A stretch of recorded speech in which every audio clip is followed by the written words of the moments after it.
Loading one of your ruthless, world-class forwards, the cooler one, not the guy who bites opponents, is struggling to recover from injury. No problema. You've been battling the big guys for a century and aren't feeling the least bit blue. Actually, you are blue, sky blue, La Celeste. The sky is, indeed, the limit for Uruguay, which has conquered the World Cup the same number of times as Spain and England combined, albeit in the pre-modern era, and won the South American Championship almost twice as often as Brazil. Only 4 other countries have won multiple World Cups: Brazil, Germany, Italy and Argentina. Uruguay has also finished 4th 3 times. Clinical, Uruguay's Edinson Cavani celebrates scoring the opener against Portugal during the group stage. Photo, how has this happened? How did Uruguay fill a trophy case and, when hard times hit, rejuvenate the program under the stewardship of a former elementary school teacher known as El Maestro? It's a tough question, said Diego Forlan, a former star attacker and current studio analyst here for Telemundo, the U.S. Spanish-speaking rights holders. We were born between 2 big countries.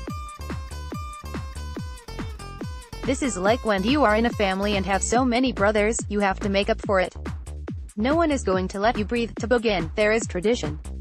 Uruguay was the first global superpower.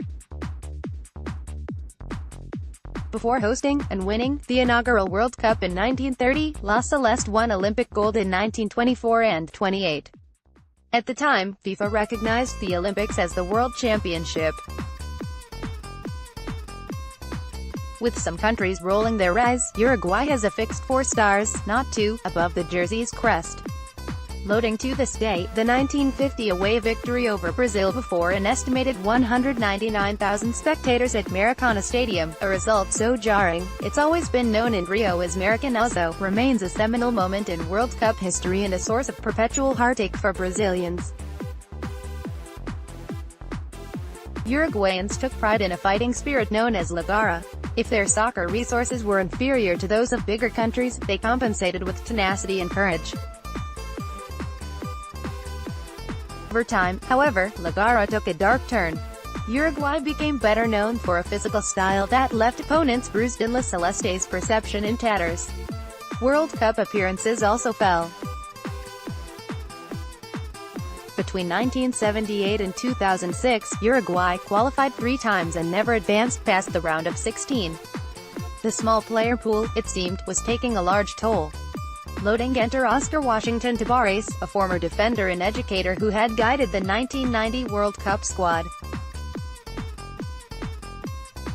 In his second shift, which began in 2006, he implemented Proceso de Institucionalización de Selecciones y la Formación de sus Futbolistas. In simpler terms, it was known as El Proceso, or the process. In it, all the national teams, from youth to senior, were interconnected through common philosophy and tactics. Children identified by Tabares and his staff knew from an early age what would be expected of them. A broad understanding of the system was critical because, being from a small country, elite players would, at some point, go abroad to advance their careers. The Montevideo Derby between Nacional and Peñarol is one of the world's fiercest, but inevitably, the best talent would end up plying their trade in, among other places, Argentina, Brazil and Chile.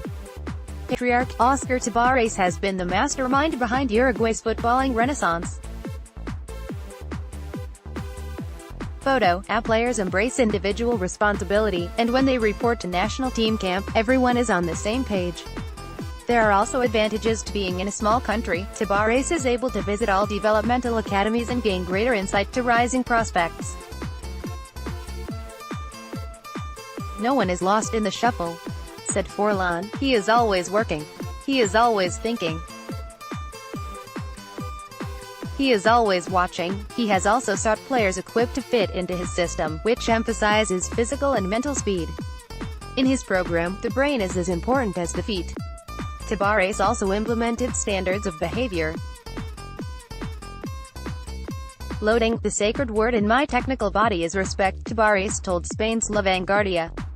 The first thing that is taught to 13-year-old boys when they arrive is to say hello when they go through a place where there are people, even if they do not know them, and then to thank the one who washes their clothes, the one who serves the food. With the system in place, La Celeste regained its footing, a semi-final appearance at the 2007 Copa America, the formal name for the Continental Championship, and an unforeseen run to the 2010 World Cup semi-finals, led by Forlan, who scored 5 times and won the Golden Ballist Tournament MVP. A year later, playing at home, La Celeste won Copa America for the 15th time.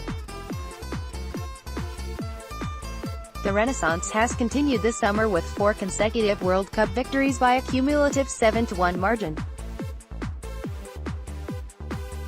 Belgium is the only other team to have won every group match and avoided a penalty kick tiebreaker in the round of 16. No one has deeper family ties to the program than Forlan. His father, Pablo, played in the 1966 and 74 World Cups. His maternal grandfather, Juan Carlos Carrazzo, coached the 1962 squad. "We understand being from a small country, but in football, everything's equal," Diego said. "We are not beneath anybody. Okay, big countries have more money than us. It's not like some sports leagues, where the most money wins.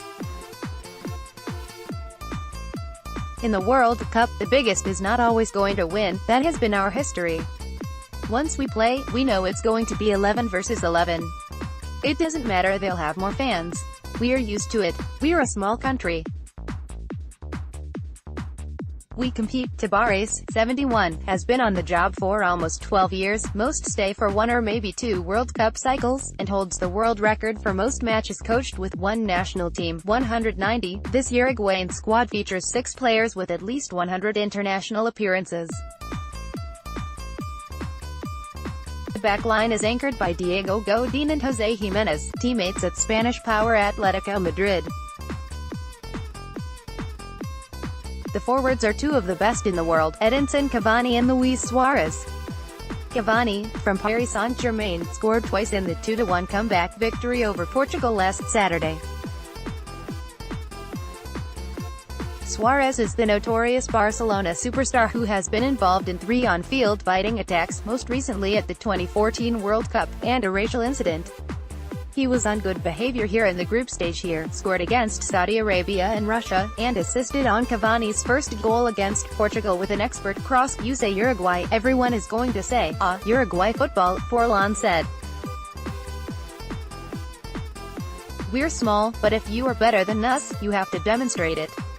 There's something inside of us, our personality, that pushes us and lifts us." Washington Post.